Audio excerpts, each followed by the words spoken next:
नमस्कार दोस्तों देश में लोकसभा चुनाव का माहौल गर्म हो चुका है।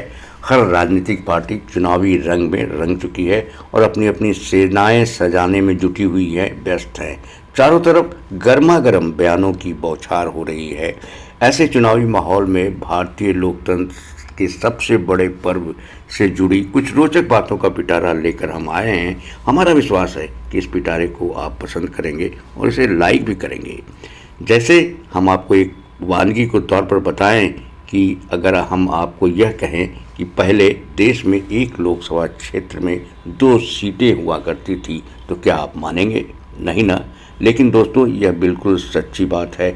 इस पिटारे में, इस चुनावी पिटारे में इसी तरह की सच्ची बातों का खुलासा होगा। सच्ची बातें आपको इसमें से निकलती हुई दिखाई देगी। दोस्तों, यह तो हमारी गारंटी है कि आप इस पिटारे से बोर नहीं होंगे, कतई नहीं होंगे। तो चलिए खोलते हैं इस अद्भुत चुनावी पिटारे को।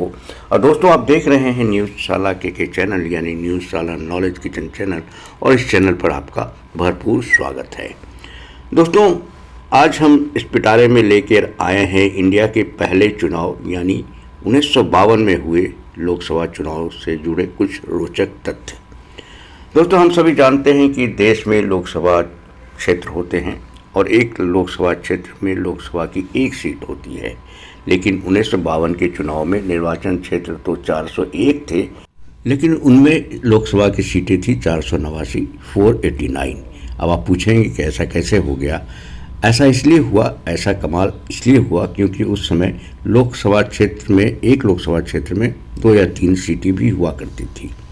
उस वक्त देश में 401 निर्वाचन क्षेत्र थे, लोकसभा क्षेत्र थे, जिनमें से सिर्फ 314 निर्वाचन क्षेत्र एक सीट वाले थे। 86 निर्वाचन क्षेत्रों में 2 सीटें थी और एक लोकसभा क्षेत्र में तो 3 सीटें थी। इसलिए 1952 के लोकसभा चुनाव में 401 निर्वाचन क्षेत्र की 489 सीटों के लिए वोट डाला गया। हालांकि 1960 में इस व्यवस्था को खत्म कर दिया गया। दोस्तों, इस चुनाव में यानी 1952 के चुनाव में, लोकसभा चुनाव में कांग्रेस को 364 सीटें मिली थी। लेकिन आज देश को अपनी उंगली पर नचाने वाली पार्टी भाजपा को सिर्फ 3 सीटें मिली थी। उस चुनाव में भाजपा का नाम था भारतीय जनसंघ। दोस्तों, इस चुनावी पिटारे को आपने पसंद किया हो तो हमारे चैनल को सब्सक्राइब कर लीजिएगा और इस वीडियो को ज़्यादा से ज़्यादा शेयर भी करिए।